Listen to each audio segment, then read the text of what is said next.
Bismillahirrahmanirrahim. Assalamualaikum warahmatullahi wabarakatuh. Perkenalkan, nama saya Dimas Makrizam dengan NIM 123-10140. Kali ini saya akan menjelaskan tentang permasalahan-permasalahan yang terjadi pada pendidikan atau yang ada di pendidikan dan bagaimana cara mengatasi permasalahan-permasalahan tersebut. Ada banyak sekali permasalahan-permasalahan yang terjadi di pendidikan. Pada kesempatan ini saya akan menjelaskan tentang dua permasalahan yang ada di pendidikan. Dan langsung saja, yang pertama ialah kebutuhan finansial. Seiring berjalannya waktu, kebutuhan yang kian meningkat berbanding lurus dengan kenaikan harga dan pemenuhannya. Termasuk juga yaitu dana pendidikan. Bagaimanapun, pendidikan memang tidak ternilai harganya. Sudah sewajarnya dana untuk pendidikan menjadi hal yang patut diprioritaskan. Tapi dalam kenyataannya, kita mungkin akan dipertemukan dengan berbagai permasalahan finansial dalam pemenuhan kebutuhan primer yang satu ini.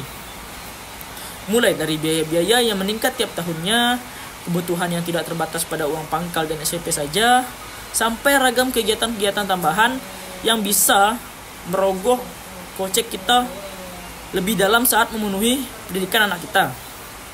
Nah, pada permasalahan finansial pendidikan ini, saya akan jelaskan bagaimana tips untuk mengatasi permasalahan tersebut.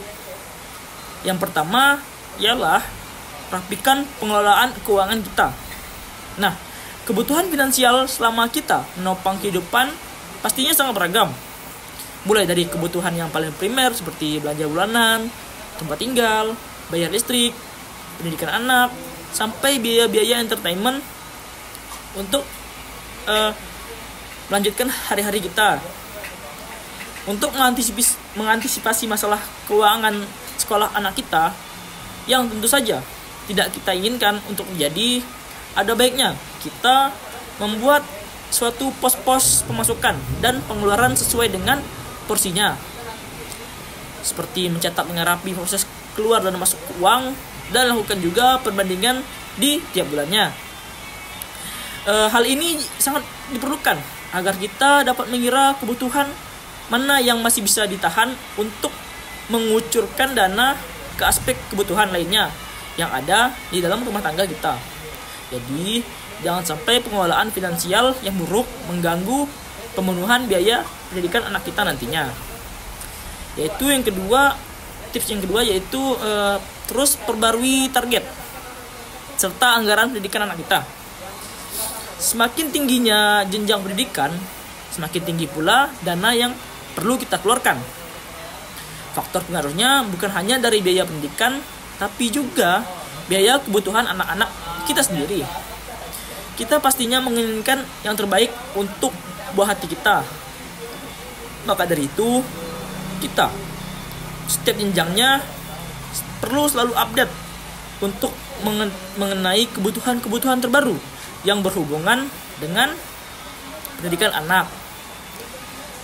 Terus yang ketiga ialah bantu anak mendapatkan beasiswa. Nah, jika kondisi finansial kita bisa dibilang belum cukup untuk mencapai salah satu target pendidikan kita yang sesuai, anak kita yang sesuai, kita bisa melakukan dengan cara mencari beasiswa.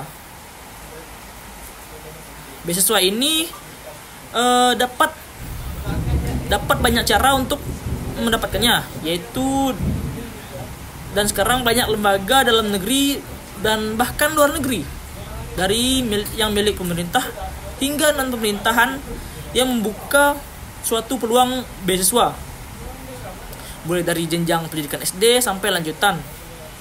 Nah, seperti kata pepatah, banyak jalan menuju Roma. Dan sama halnya dengan pemenuhan kebutuhan ini, asal ada niat, pasti ada jalannya. Kemudahan era digital gini juga memungkinkan kita untuk dengan mudah mencari informasi-informasi dengan berselancar di internet maupun media sosial lainnya. Jadi tidak ada yang tidak mungkin. Dan tips yang keempat yaitu mencari dana sampingan atau pemasukan tambahan. Nah, mengasah kreativitas kita di masa sekarang ini untuk menambah-nambah pundi-pundi penghasilan rasanya lebih mudah dilakukan di era internet seperti saat ini. Melakukan decluttering dan meloakan barang Anda dengan memasarkannya di media sosial apapun bisa menjadi salah satu penambahan pemasukan kita sendiri. Mulai kembali networking dengan rekan-rekan, terus merencanakan bisnis kecil-kecilan sebagai salah satu cara untuk menabung finansial pendidikan buah hati kita. Dan permasalahan berikutnya ialah kekurangan sarana dan prasarana di dalam pendidikan. Kekurangan sarana dan prasarana ini merupakan faktor yang sangat umum terjadi, sehingga saya akan menjelaskan tentang bagaimana cara mengatasinya. Nah, yang pertama yaitu kita sebagai penggerak pendidik harus mempunyai niat untuk memenuhi sebuah sarana prasarana demi pendidikan generasi selanjutnya. Maka kita juga harus mau berkorban demi kepentingan pendidikan yang akan datang.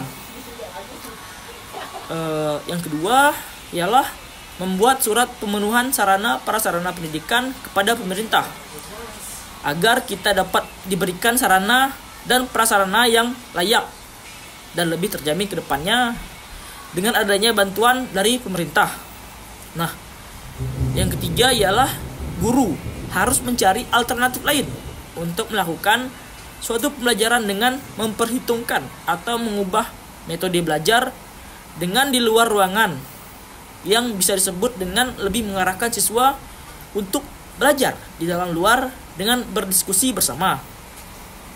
Dan yang keempat, guru juga harus lebih kreatif dalam mengambil cara lain dalam melakukan pembelajaran dengan memperbanyak praktek seperti diskusi dalam kelompok dan dengan keterbatasan sarana atau menggunakan cara belajar dengan bermain demi keberlangsungan pendidikan. Dengan itu juga siswa akan lebih mengerti dan lebih memahami keadaan sehingga ia lebih semangat dalam melakukan pembelajaran. Nah, keberadaan sarana dan prasarana ini memang menjadi faktor berlangsungnya sebuah pendidikan dan juga menjadi sebuah pendukung dalam suatu pendidikan. Banyaknya sekolah yang tidak memiliki sarana dan prasarana yang baik tentu bukan menjadi alasan mengapa kita tidak bisa memungut ilmu. Akan tetapi, kita sebagai masyarakat yang baik harus lebih mengerti akan hal apa yang harus kita lakukan dalam pelaksanaan pendidikan dengan situasi kurangnya sebuah sarana pendidikan. Dan baik, saya selanjutnya akan menjelaskan tentang urgensi perkembangan kurikulum. Urgensi perkembangan kurikulum ini disorot dalam berbagai sumber yang membahas perlunya inovasi pendidikan untuk beradaptasi dengan perubahan landscape pendidikan dan masyarakat. Seperti yang terjadi saat ini, yaitu adalah kurikulum merdeka yang disusurkan di Indonesia. Nah, tujuan kurikulum ini yaitu untuk mengatasi kekurangan-kekurangan yang terjadi pada kurikulum sebelumnya, yaitu kurikulum 2013 yang ada dengan mengintegras iklan, kebebasan, inovasi, dan kemampuan beradaptasi bagi siswa. Kurikulum baru ini juga menekankan pembelajaran berbasis proyek serta pengembangan soft skill dan karakter, dan juga struktur yang fleksibel untuk lebih mempersiapkan siswa dalam menghadapi tantangan era yang berkembang pesat. Nah, mungkin cukup sekian penjelasan saya tentang permasalahan yang ada dalam pendidikan dan cara mengatasinya, serta penjelasan saya tentang urgensi dalam perkembangan kurikulum. Jika ada kesalahan kata, saya mohon maaf. Wabillahi taufik wa hidayah. Wassalamualaikum warahmatullahi wabarakatuh.